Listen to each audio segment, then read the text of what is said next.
Hello everybody, Medi here, with the next Generation 3 ROM hack review.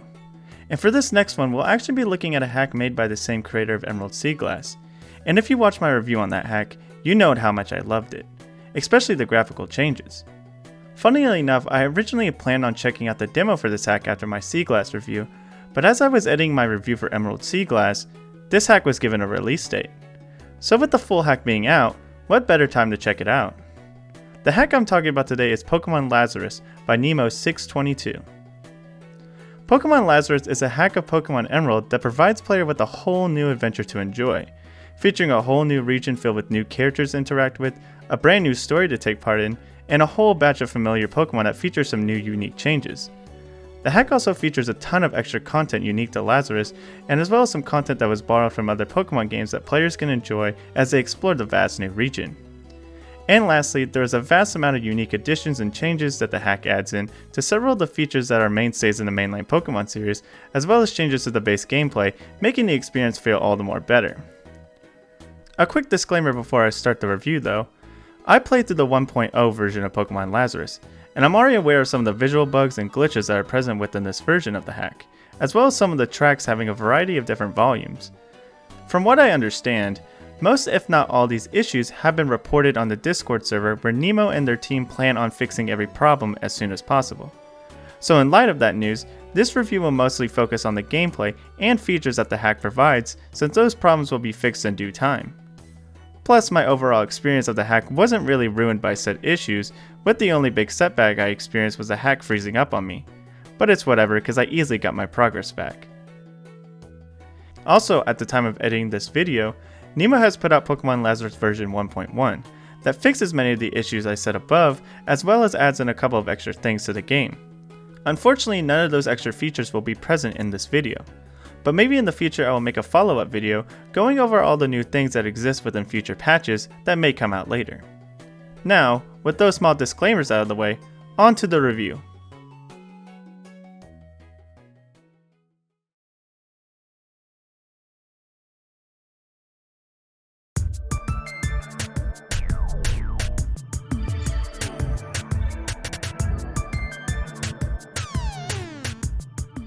Just like some of the other hacks I've gone so far, Pokemon Lazarus features a whole new region called Alios.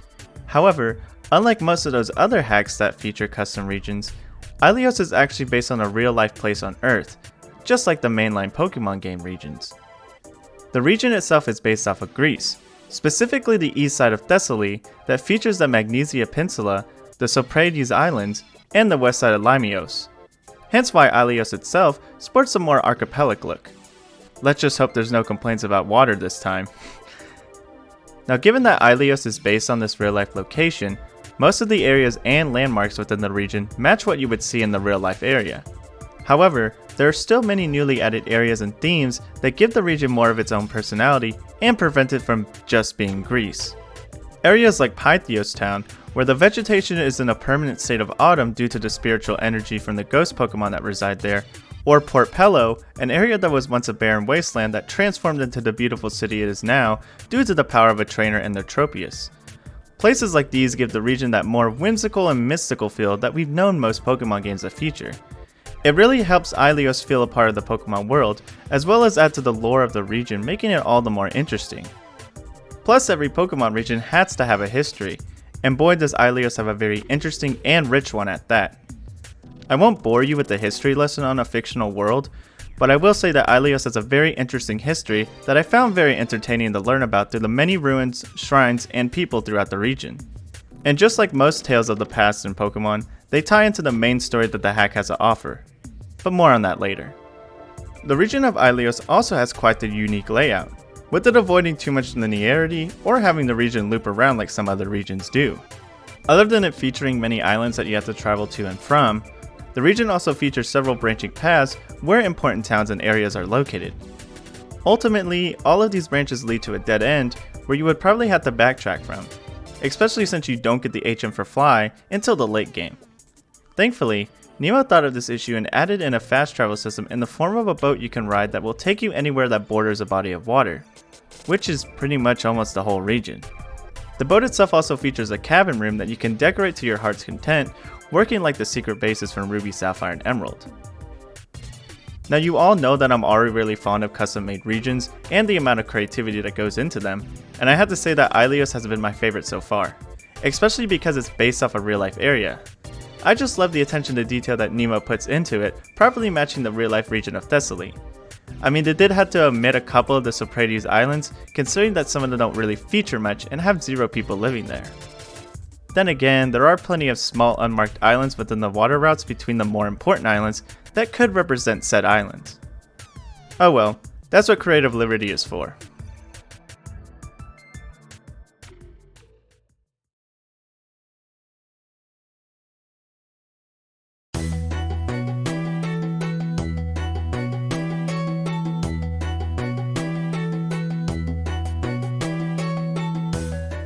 The story for Pokemon Lazarus is pretty standard for a Pokemon game, but it does feature some of its own unique twists that help it stand out from others. What really shines about the story to me though are the characters that take part in it. I found myself enjoying all of them in their personalities, and I really loved the role that they had within the story itself, but I'm getting ahead of myself. Let's go over the story that the hack has to offer. Just like most Pokemon games, Pokemon Lazarus' main driving point is the gym challenge and becoming the best trainer out there, as well as the timeless task to catch all the Pokemon and fill up the Pokédex. This time, however, you actually play the role of a research student for the Akrisa University, where the Pokemon are studied and observed within Alios. And while this doesn't change too much overall, it's still a neat way to be a bit different from the typical kids starting off on their Pokemon journey. Plus, as a student, you are joined by your other fellow students who are also doing their best to gather their own research. Most of these students will be across the region asking for favors, more on that later, but there are 2 in particular that play a bigger role within the story. The first one I'll go over is Rainia, who I absolutely adore. They have such a go-getter attitude and are always willing to help out where they can. They also love a good battle and will play the role of your rival, challenging you every now and then to see if you are truly getting stronger and to make sure you're ready for the challenges ahead. The other student who will be assisting you, morely on the resource and research side, is Nico. Nico is more of an observant person, constantly looking for more and more things to learn, and is always interested in discovering new things. They can mostly be found hanging out in the lab, where they run a shop that sells Megastones. However, they will occasionally leave in order to assist you in Rainia or perform some field research. For me, these 2 characters are simply adorable and I love both of them. I mean, I've always been a fan of the duo of Chiron and Bianca, and these 2 kind of fit that vibe. I'm also glad that they're also very active in the story, making them have a bigger role rather than just being people that you occasionally come across. The gym leaders in the game are also very involved in the story, helping you thwart Team Chimera's plans.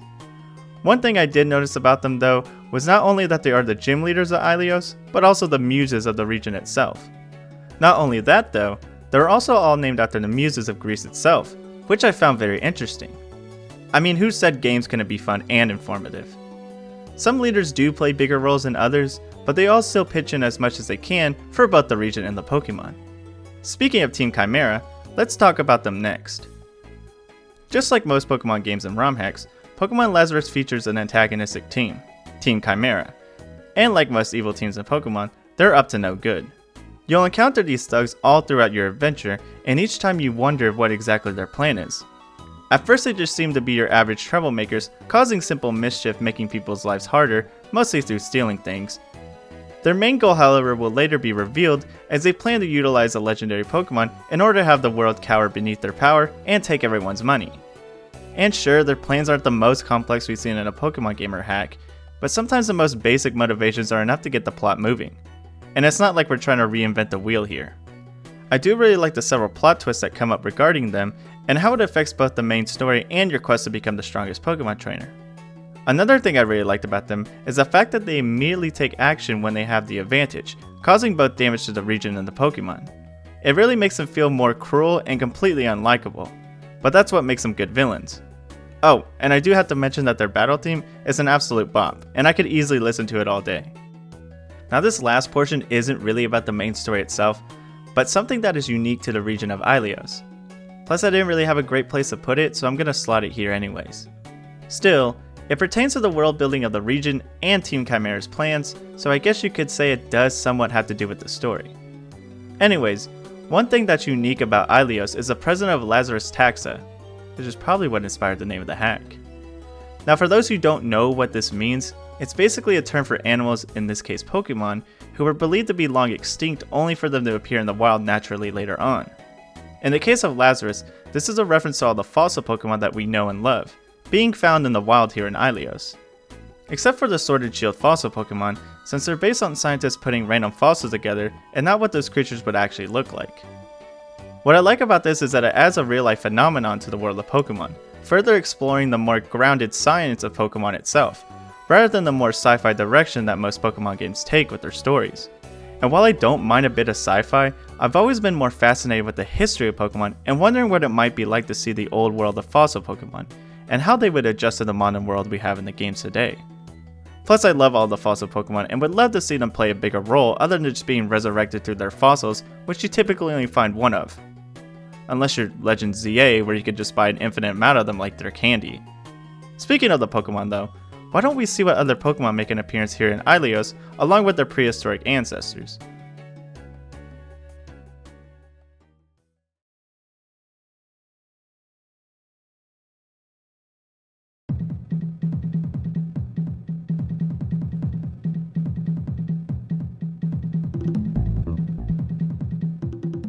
As for the Pokemon that inhabit Alios, there are a total of 430 Pokemon you can find here, ranging from generations 1 to 9. This however doesn't include the regional variants, as they are bundled together with their original forms, meaning there is a bit more than the number I said before if you were to count them as separate mons. Now obviously this number indicates that not all Pokemon within the series are present in the region, and well, to me that's fine, because as I stated before in some of my reviews, the idea of having too many Pokemon to choose from can just be a bit overwhelming. Plus it keeps in line with the size of regional dexes, being higher than any other in the mainline series, but just by a bit. Now just like in Pokemon Emerald Sea Glass, there are a couple of changes to some of the Pokemon in order to make adjustments or help those who might be struggling a bit. These changes include type changes, movement adjustments, new abilities, and new Mega Evolutions. As for the type changes, I'm well aware that some people don't like it because it messes with things that we're used to.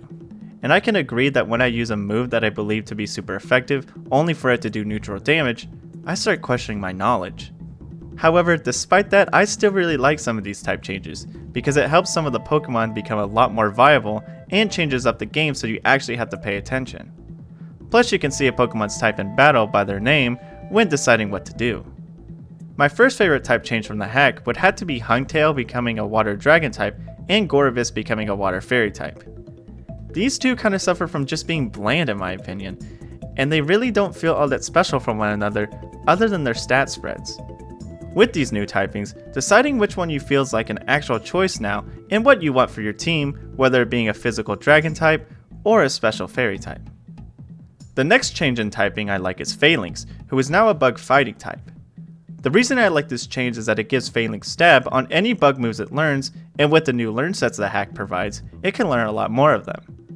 Sure, it's just now a Heracross with different stats, but I will always appreciate anything from my favorite 6-person army. The last type change I'll mention in this video is one that I really like, and that's Arbok, who is now a Dark Poison type, which is a change I've seen a couple hacks do, and I'm very appreciative of it. Sharing that oh so lovely typing with both Skuntank and Alolan Muck, this to me just makes sense because I've always seen Arbok as a ruthless hunter in the Pokemon world. Plus this now gives Arbok an edge over Psychic types and stab on any dark moves it learns such as Crunch, Brutal Swing, and Lash Out, plus any of the new moves it was given in this hack. There are a lot more type changes that this hack features, but I'll let you just discover them yourself. Next up I want to go over the new moves that some of the Pokemon were given. Lazarus adjusts any of the learn sets of some Pokemon to avoid anyone having some measly move pools. This change is always welcomed because even to this day there are still some Pokemon that have some weirdly lackluster learn sets. One in particular that I used in my playthrough was Hisuian Electrode, which, while its learn set isn't the worst, and it does learn some pretty essential moves, there's only 9 moves that it learns on its own, and to me that's a bit miserable. I mean sure, you might only need a moveset of like Thunderbolt, Energy Ball, Thunder Wave, and maybe Self-Destruct, but what if you didn't? And what is something more for your Electrode to have in a casual playthrough? Thankfully in Lazarus, things like this aren't an issue because almost all the Pokemon have new and improved learn sets, so you have a wide variety of moves to choose from when making your Pokemon's move pool. There are also plenty of TMs to look through that are all infinite in use, so you won't have to worry about possibly wasting them. And as I mentioned before, any Pokemon that had their type changed now have some new moves so they can utilize the stab of their new type. Lastly, I did mention some new Mega Evolutions that the hack provides, and I can't tell you how awesome some of these new Megas are. There are some surprises here for sure, like Mega Noctowl, but also some long awaited ones like Mega Flygon. And just like the mainline series, a lot of these new Megas feature some pretty strong abilities, making them very powerful companions for sure. I would love to go over all of them and what I love about them, but I think it's best for those who play the hack to get to see them for themselves. I will however say that all of the designs look amazing and I can always appreciate the sprite art for them.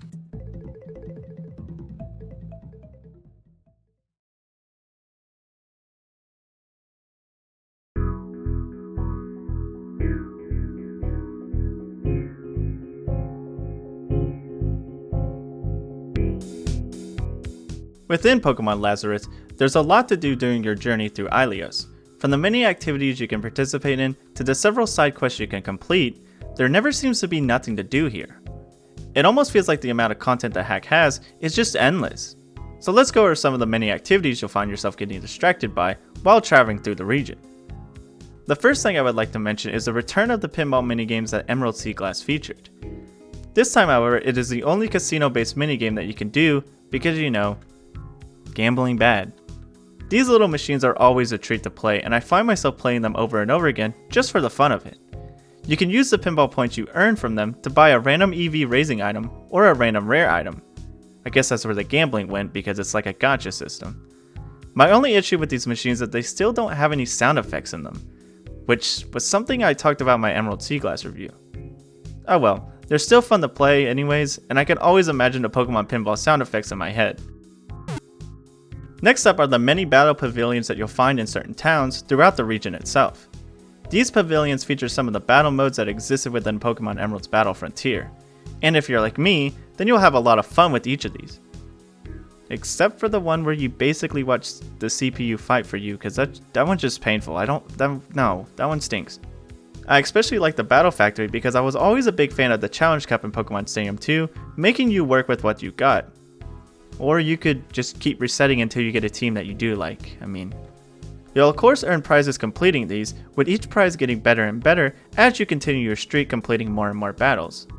I think it's neat that each of these are spread throughout the region because a lot of people, including me, really enjoy this extra bit of content that is typically held behind the main game.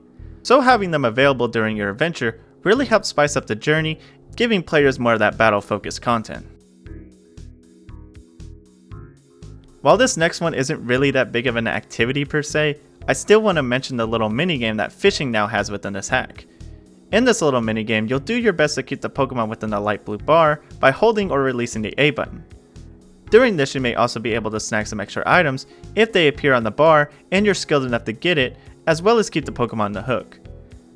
I've always really liked fishing minigames, so this is a plus for me, and also it makes fishing a lot more exciting than it is in most of the other Pokemon games. Lastly, there is the return of the mining minigame from Diamond and Pearl's Underground. You unlock this minigame a bit later in the story, but man was I super excited to see this. I have very fond memories of the Underground, and how my friend and I would just spend countless hours roaming around and mining out both items and spheres from the walls, as well as setting up traps for each other to stumble upon.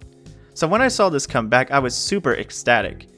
The minigame itself works pretty much the same as it did in the games it came from, except you're not using a touchscreen, rather doing everything on the D-pad and the buttons.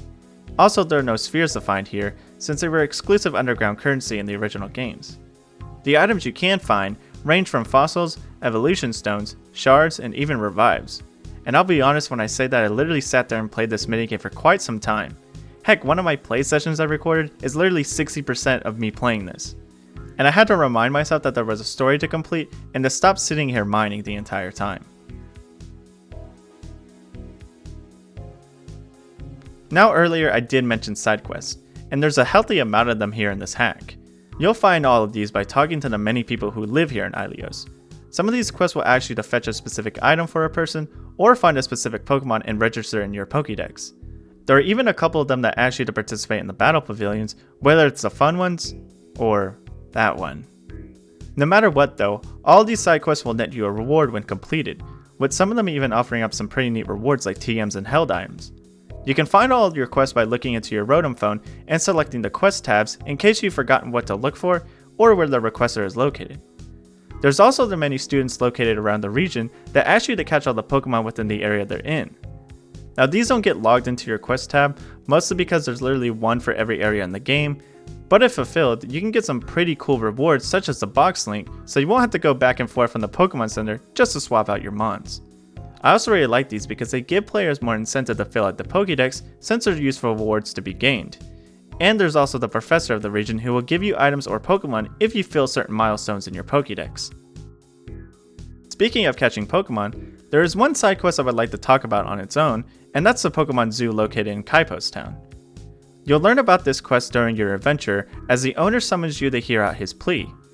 It turns out that Team Chimera has stolen all the Pokemon that once lived here in the zoo, and now all the exhibits are completely empty. The owner asks if you can help refill the zoo with any Pokemon you catch. Now this quest obviously takes a while to complete since there are a lot of slots to fill and each exhibit requires a specific type of Pokemon. What piqued my interest about this quest though was the fact that you are in full control over what Pokemon you put into the zoo itself, kinda like a mini Zoo Tycoon experience, except with Pokemon. Of course, like I said before, there are specific enclosures that require specific Pokemon, like an icy area requiring ice types, or Pokemon that can withstand the cold itself, something like a Weirdeer or a Go-Goat who are known to climb and roam mountaintops. I think this is an amazing quest and I hope more hacks take this idea and run with it because it's such a fun idea. Being able to be in total control of creating your own Pokemon Zoo is such a neat idea that should be explored more, and I love the freedom that you get with this quest.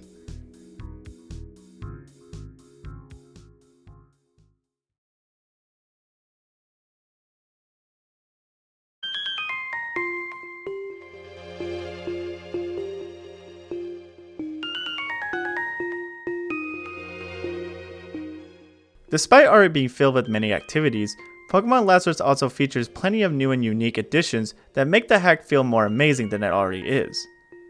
Of course, the first thing I will mention is the Dex Nav, an addition that is always great to see. The Dex Nav here functions the same as it did in Sea Glass, with each Pokemon that can be found in a specific area being able to be searched for and chained.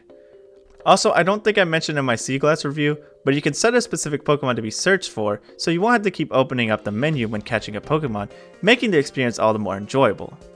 I also really want to talk about the Pokédex in Pokemon Lazarus and how freaking detailed it is. I mean, this Pokédex really gives you the information on everything you know about all the Pokemon within this region. From their base stat totals, the moves they learn, and how they learn them, to the evolutions and how to access said evolutions. I normally never really find myself using Pokédexes in most games or hacks, other than to read the entries that each game features, with the most recent being the Megadex and ZA because I really like reading about them. But this Pokédex is literally what it's supposed to be, an encyclopedia for the Pokemon, and man does it earn that name here in Lazarus. I mean, it's so amazing how much information that it provides and how useful it is in learning about the Pokemon you're reading about. I can safely say that this Pokédex is one of the best I've seen so far, and I hope more hacks take notes of this. Next up, I want to quickly mention the sprite work and how phenomenal it looks. And for those who weren't a fan of the white outlines present in Emerald Sea Glass, they can rejoice, as they do not exist here in this hack. From the trainers to the Pokemon, everything in this hack looks amazing, matching that Gen 2 look perfectly, and I cannot express how beautiful they are. One thing I would like to mention and appreciate is how they used the Gen 3 animations for the Pokemon moves, but recreated them in the Gen 2 style, so that they match that in-between generations feel that this hack and Sea Glass have. Also, the berry trees are now using their Gen 3 look, but of course using the limited color palettes from Gen 2, like everything else you see here. The last bit of extra content I want to rave about here is the outfits you can wear during your adventure. Of course, in all Pokemon games, people have always desired some form of character customization, with the most I've seen in a hack being from Pokemon Crystal Clear and its amazing system that it provides.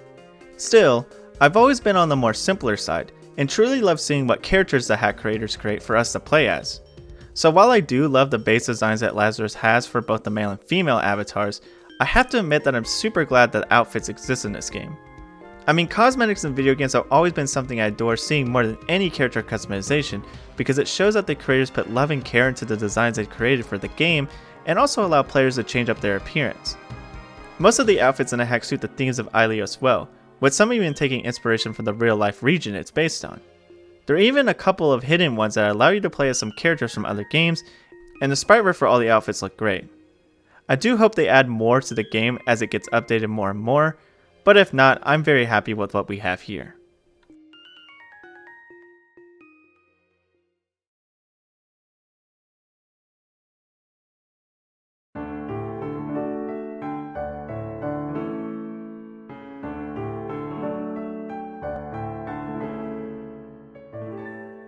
Pokemon Lazarus is a hack that I really enjoyed my time with.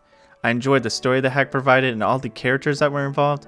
I loved the many activities that were available throughout my playthrough, and I just simply adored everything else the hack had to offer. My favorite part of the hack would of course have to be the region of Alios and how Nemo skillfully adapted the region of Thessaly into the hack through both of its themes and environment.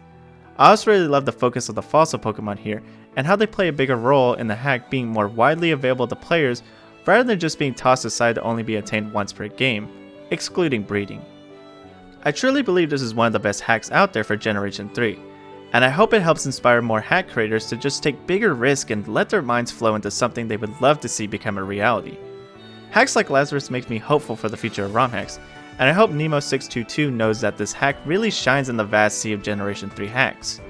I would highly recommend this hack to anyone who hasn't played, but I already know a lot of you are already out there exploring Alios to your heart's content. Oh, and before I leave, I just want to say thank you to all of you guys who have been watching these reviews and enjoying the content. I'm also very appreciative of all you who suggested any ROM hacks to me, and I can say that my list is quite long. Another thing I would like to mention is the fact that I have a Discord server where we talk about different ROM hacks, Pokemon itself, or whatever. The server also announces whenever I upload videos or games I plan on streaming. And speaking of streaming, I have been streaming 2 times a week. Mondays at 2 PM CST are when I typically stream non-Pokemon related content, and Thursdays at 6 PM CST are when I stream Pokemon hacks or games, and we all have fun there and enjoy our time. Again, I would just like to thank you all for watching the content and supporting it, and I hope you all have a wonderful day or night. Meta, out.